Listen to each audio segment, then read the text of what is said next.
Louvado seja nosso Senhor Jesus Cristo, para sempre seja louvado.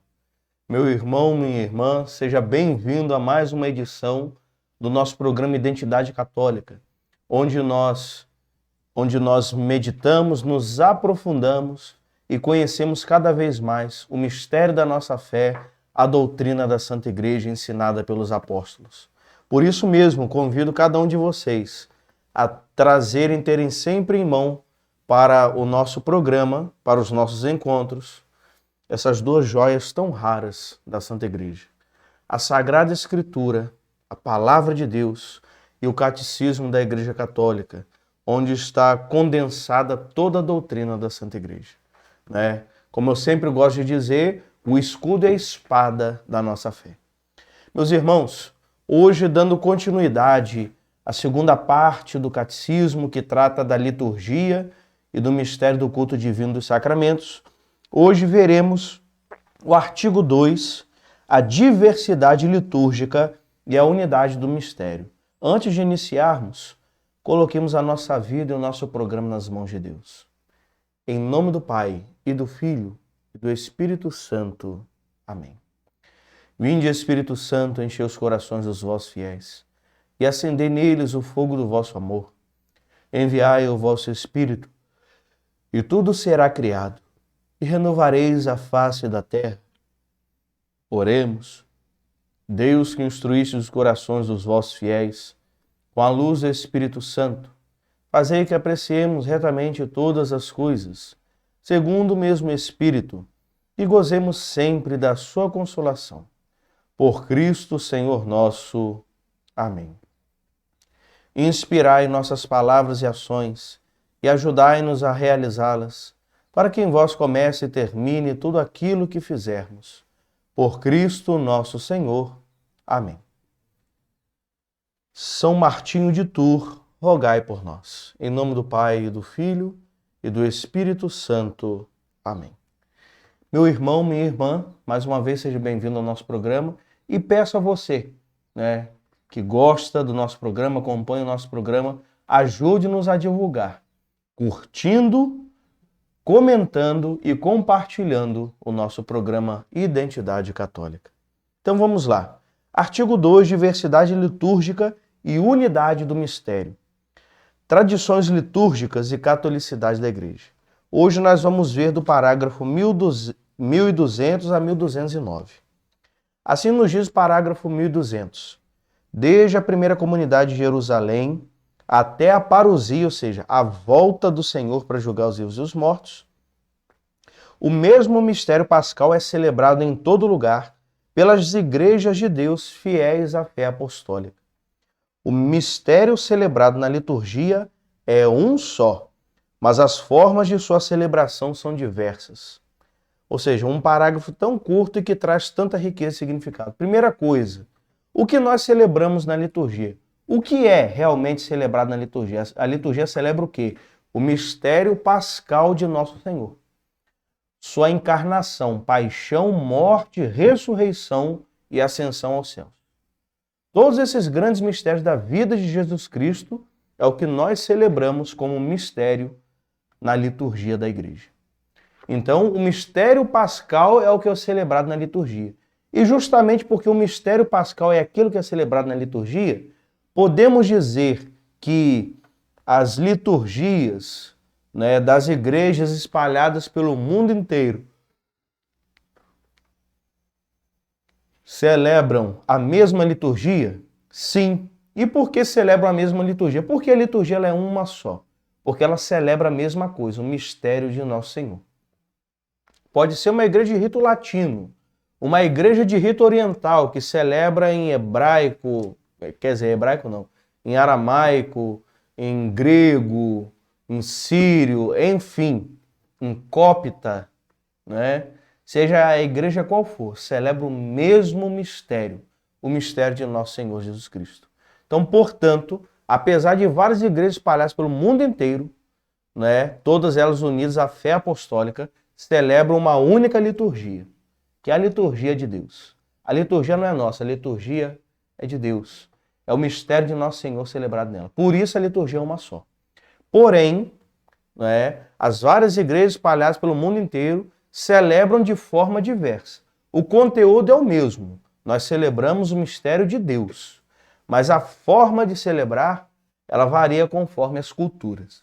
E por quê? Veremos nos próximos 2 números. 1201.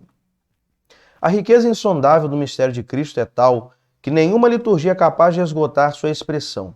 A história do surgimento e do desenvolvimento desses ritos atesta uma complementaridade surpreendente. Quando as igrejas viveram essas tradições litúrgicas em comunhão na fé e nos sacramentos da fé, enriqueceram-se mutuamente e cresceram na fidelidade à tradição e à missão comum à igreja toda. E 1202. As diversas tradições litúrgicas surgiram justamente em razão da missão da igreja. As igrejas de uma mesma área geográfica e cultural acabaram celebrando o mistério de Cristo com expressões particulares, tipificadas culturalmente. Na tradição do depósito da fé, no simbolismo, na organização da comunhão fraterna, na compreensão teológica dos mistérios e nos tipos de santidade. Assim, Cristo, luz e salvação de todos os povos, é manifestado pela vida litúrgica de uma igreja ao povo e à cultura aos quais ela é enviada e nos quais está enraizada.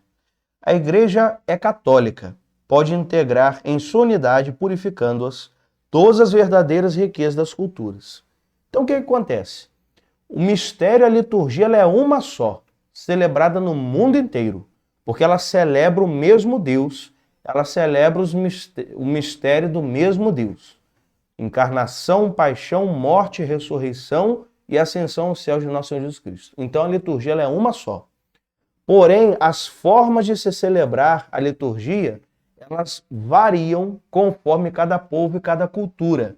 E por que isso? Justamente porque isso também é uma forma de evangelizar.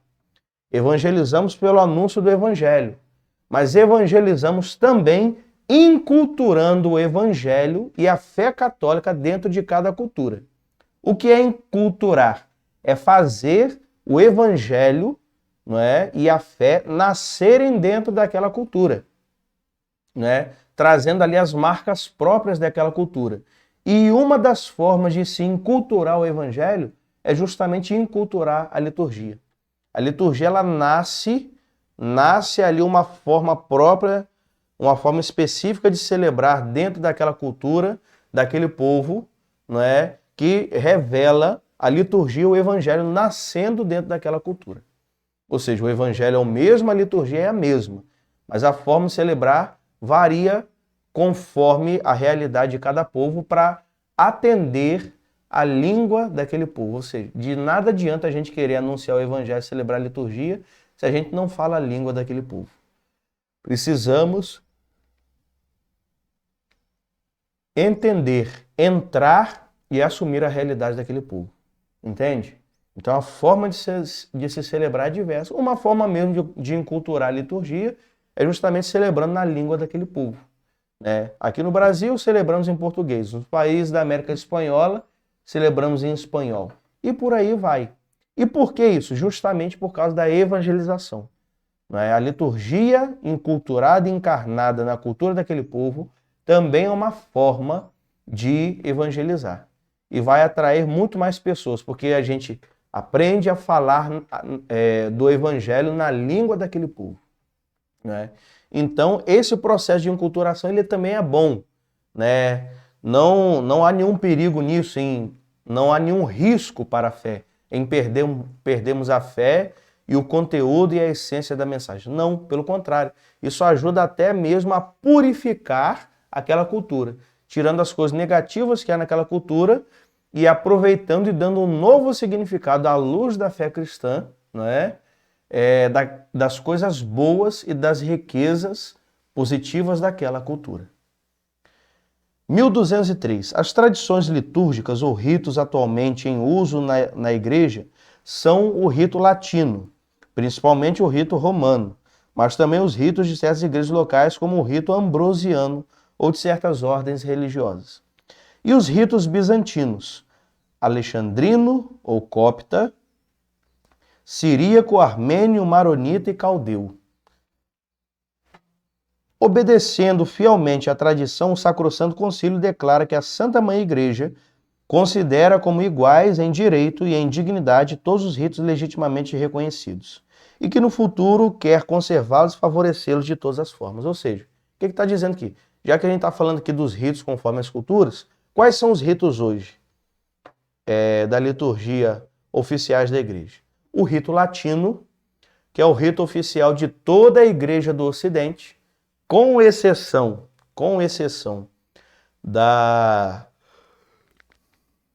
do rito ambrosiano, que é um rito celebrado dentro de Milão, da Arquidiocese de Milão, que era a Diocese de Santo Ambrósio, né, que é um rito específico, né, e alguns outros ritos específicos de ordens religiosas. Fora isso, o rito de toda a Igreja Latina, de toda a Igreja do Ocidente, é o rito latino, o rito romano, o rito da sede Roma. E nas igrejas católicas do Oriente, aí a Igreja reconheceu e oficializou os ritos próprios daqueles locais, né? Na Igreja Católica presente na África, no norte da África, na Etiópia e no Egito, né, o rito copta, ou rito alexandrino.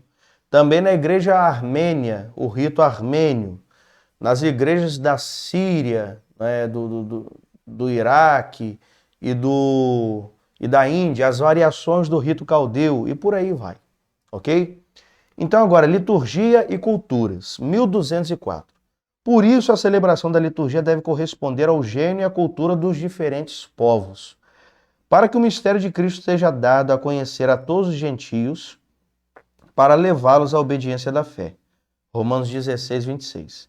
Deve ser anunciado, celebrado e vivido em todas as culturas, de sorte que estas não sejam abolidas, mas resgatadas e realizadas por ele.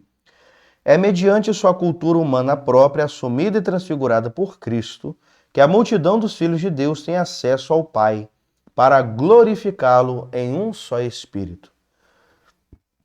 Na liturgia, sobretudo na liturgia dos sacramentos, existe uma parte imutável, por ser de instituição divina, da qual a Igreja é guardiã, e há partes suscetíveis de mudança, que ela tem o poder e algumas vezes até o dever de adaptar as culturas dos povos recentemente evangelizados.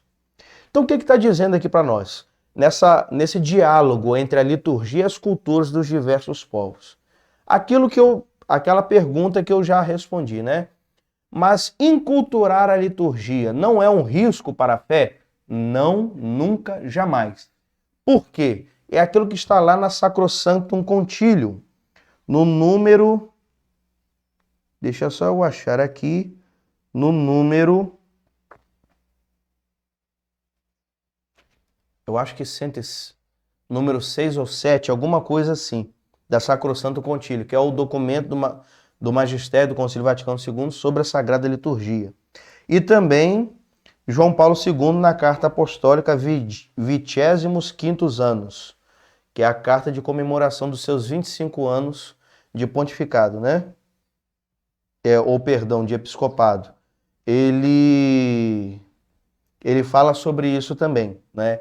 Existe na liturgia uma parte imutável, que é aquela parte de instituição divina, que foi instituída por Cristo. Essa parte é essencial, ela não muda jamais. É a consagração na missa, por exemplo, ou as fórmulas dos sacramentos, a fórmula do batismo e dos outros sacramentos. Essa parte ela é imutável, porque é de instituição divina, não muda jamais. E as outras partes da liturgia, que não são de instituição divina, mas são fruto da construção humana, né, dos líderes da igreja. Aquilo que é humano dentro da liturgia pode ser e deve ser mudado, não é? Conforme as necessidades culturais daquele povo, para poder falar na língua daquele povo, para evangelizar e comunicar melhor a bênção e a graça de Deus na vida daquele povo. É isso que está dizendo aqui. Essas partes vão mudar. Por exemplo, nós temos a Igreja da África. A Igreja da África é um celeiro de conversões e de vocações. É belíssima a liturgia celebrada na Igreja da África, não é? eles celebram a liturgia cantando e dançando, não é? Lá não existe, por exemplo, ministério de música, pastoral do canto litúrgico. Lá não. Lá todo o povo canta, né? Lá, né, os bispos e os padres ensaiam as músicas litúrgicas e ensinam o povo a cantar as músicas litúrgicas. E aí quando chega a hora do canto dentro da liturgia, não é, o presidente da celebração, seja o padre, ou seja o bispo, ele apenas diz: cantemos este hino tal. E aí eles começam a cantar todos juntos. Porque de fato é isso, o hino litúrgico ele foi feito para ser cantado por todo o povo de Deus. É belíssimo, meus irmãos. O que eles fazem lá, belíssimo, né? E justamente porque faz parte da cultura daquele povo, eles não conseguem agradecer a Deus só com palavras. Eles precisam expressar isso com o corpo deles. Então existe um ritmo, uma dança específica que eles dançam na hora que os cantos litúrgicos são cantados, que ali é para manifestar a gratidão e o louvor deles a Deus por tudo que eles têm, que eles são. É belíssimo. Mas não é nada bagunçado, não, como várias invenções de moda que tentam fazer aqui no Brasil, não, que eu não vou nem citar aqui para não causar polêmica. Não. É uma coisa que tem harmonia com a liturgia. Uma coisa respeitando o ritmo, né? E todo o ordenamento da liturgia que é celebrada. É algo belíssimo. Então é isso, ou seja, né, a música, a forma de se celebrar, aquilo ali é fruto das mãos humanas, então é mutável, pode ser mudado, né, para responder os anseios daquele povo. Agora, aquilo que é de instituição divina, jamais. Então, por isso, enculturar a liturgia jamais foi e jamais será, não, um risco à fé. Amém? 1206. A diversidade litúrgica pode ser fonte de enriquecimento, mas pode também provocar tensões, incompreensões recíprocas e até mesmo cismas. Neste campo, é claro que a diversidade não deve prejudicar a unidade. Esta unidade não pode exprimir-se senão na fidelidade à fé comum, aos sinais sacramentais que a Igreja recebeu de Cristo e à comunhão hierárquica. A adaptação às culturas requer uma conversão do coração e, se necessário, a ruptura com hábitos ancestrais incompatíveis com a fé católica. Ou seja, o que está dizendo aqui? Nem 8, nem 80. Às vezes as pessoas querem, para adaptar, né, a liturgia, a cultura daquele povo, inserir ali coisas que são incompatíveis com a fé católica. Isso vai ser inserido? Não, nunca, jamais. Quando chegar a esse ponto, aí as pessoas daquela cultura têm que entender, não, isso daqui já não tem mais cabimento, isso daqui já representa tudo aquilo, né, que diz respeito ao homem velho, mesmo que sejam costumes ancestrais, mas isso é incompatível com a fé católica. Então aí a pessoa vai ter que renunciar àquilo ali, aqueles povos terão que renunciar àquilo ali para abraçar a fé católica. Como, por exemplo, dentro da China, por exemplo, o culto dos mortos que eles celebram lá é algo exagerado. Quase que eles divinizam os mortos. Divinizar as pessoas da minha família que já faleceram, isso não condiz com a fé católica. Então, naquilo que não condiz com a fé, tem que ser deixado para trás, com certeza. Até mesmo para evitar cismas, confusões, divisões no seio da igreja. Então, a prudência da igreja vai definir aquilo que vai ser abraçado e aquilo que não será. Amém? Então, ficamos por aqui. Por hoje é só. Deus abençoe todos vocês e até o nosso próximo encontro com o nosso programa Identidade Católica. O Senhor esteja convosco. Pela intercessão de São Martinho de Tours, bispo e mártir, bispo que celebramos hoje, abençoe-vos o Deus Todo-Poderoso, Pai, Filho e Espírito Santo. Amém. Até a próxima. Deus os abençoe.